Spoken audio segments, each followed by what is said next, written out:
Starting from a standard off-the-shelf shower commode, we create a custom shower commode. Hello everyone and welcome back to the functional team. In this video I have the pleasure to have here Jimmy from 𝗀𝗂𝘀𝗁. Hello. Jimmy has a lot of experience with the shower commodes and he will guide us in the world of the shower commode.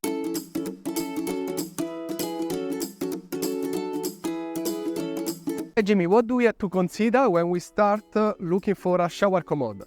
No worries, Gianluca. First and foremost, it's important to consider the environment that the commode is going into. When we talk about environment, we're talking about the various shower conditions. We're talking about the space that the commode is going to be utilized in. We're also taking into consideration the people who would be administering the care to those using the commode. We then need to take into consideration the seating functionality of the commode and its intended purpose. By that I mean the first thing that we'll consider is the actual seat. Once we've established what seat we'll be using in the commode, then gives us a ground zero to work from, and we can take some measurements from there to accommodate the person that's going to be using it. You might think that choosing a seat is going to be simple, but look at that. We have 4 options. Jimmy, would you mind to tell me the differences between them? Certainly. So the four options that you see in front of you are a starting point.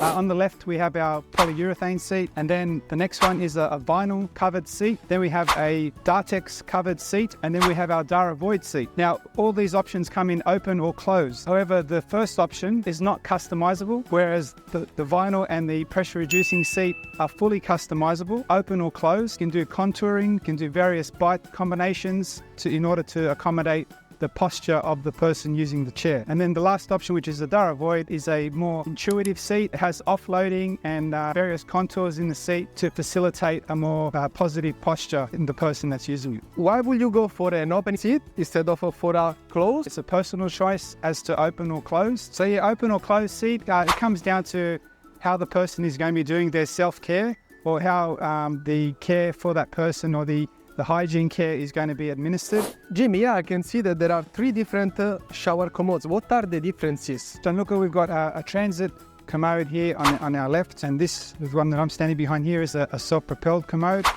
And then in the middle, we have a tilt-in-space shower commode. Why should we go for something instead of something else? Yeah, it normally helps if we can establish what type of chair they're potentially going to be in, depending on their diagnosis. As a rule of thumb that I use, depending on their level of independence as well. So if they're still independent and showering and toileting on their own, they may benefit from a self-propelled chair.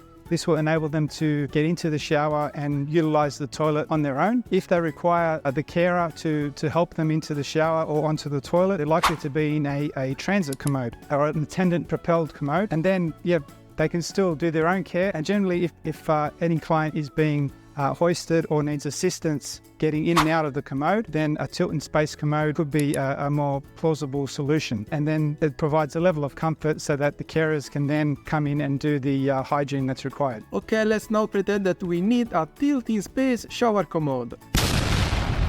How we take the measurement? First of all, we need a script form, something that the majority of people love and hate at the same time. We hate it because we are scared about it, but we love it because it helps us to create something like that. Secondly, we need a take measurement. And thirdly, we need a client. Guys, a lot of times I receive messages of people saying, okay, but you didn't have a real client. Okay, the budget, it is what it is. So we need a client. I will be the client. All right, so we're just going to make a couple of assumptions based on the client that's presented in front of me. Starting with the seat, decided that this particular client is not at risk of any pressure injury. So we've gone with a customizable vinyl seat. If this client was susceptible to pressure injury, then we'd definitely be considering the pressure reducing seat with the Dartex cover. The first thing that we need to obviously ensure that our femur is well supported. And in this case, we can see that there's quite a significant gap between the seat and the calf area. So one of the first things that we will need to do is increase the length of the seat depth to accommodate that. And by simply placing the tape measure at the end of the seat, we've got a starting point with our existing seat, and we want to try and have about 2 finger spaces behind the calf. And if we take that measurement, it's about 55 millimeters in this case. So we would then make a note on our script form to increase the seat depth by 55 millimeters. The next thing that we probably need to consider is the actual seat width. So we've established that the seat length is okay. With the seat width, we can either take the hip measurement, or visually I can see that this particular client looks comfortable and there is sufficient space to accommodate his posture. So I wouldn't be advising that we alter the seat width in this case. With the backrest, again, it works in line with the seat width. The backrest also, I can see that the back is well supported, and then when the head's placed all the way back, the head is also sufficiently supported, and we've got enough coverage to accommodate a comfortable headrest. Staying with the sort of upright area, if we take a look at the shoulder and the way that the shoulders are relaxed, it would indicate that we need to lower the armrests in this case. So by doing that, again, we could either take a floor measurement, or we could take a measurement from the top of the seat frame to the top of the armrest frame, and we would then estimate the required measurement. So if you just relax your arm down, I can see that we probably need to come down to about 300. It's measuring 355 at the moment. So if we drop that by 55 millimeters, that would then force his shoulders to relax a bit more, and we wouldn't be putting any pressure on the elbow or the forearm area. When you take all of the measurements for the seat, just be careful of the leg rest height. Yeah, we want to ensure that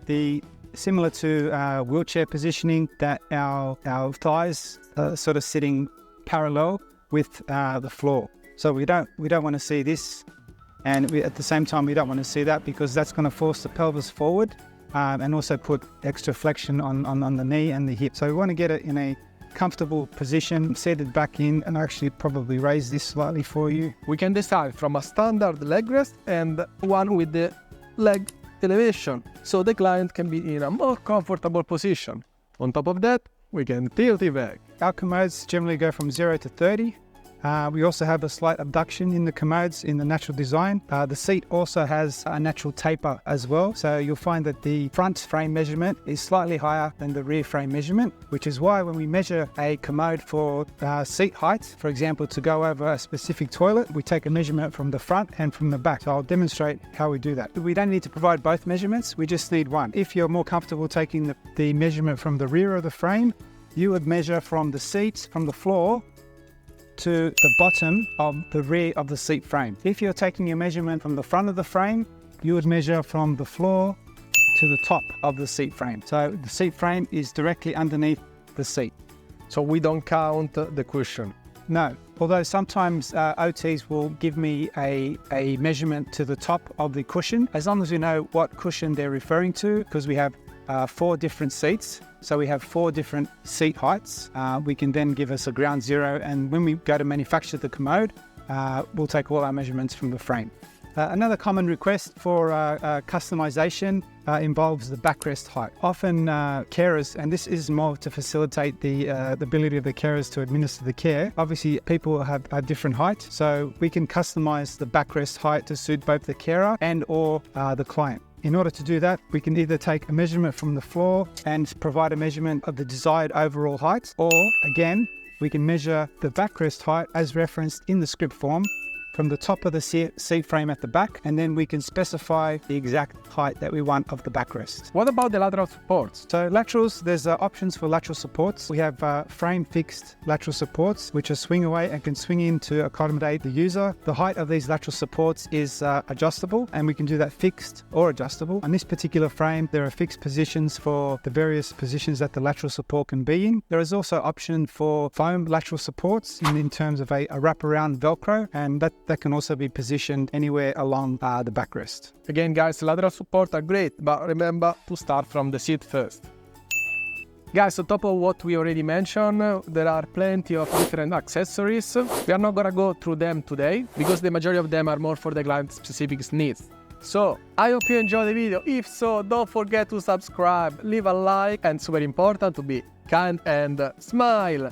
Thank you so much, and arrivederci. Thank you, Jimmy. All right, man. That was great. Yeah.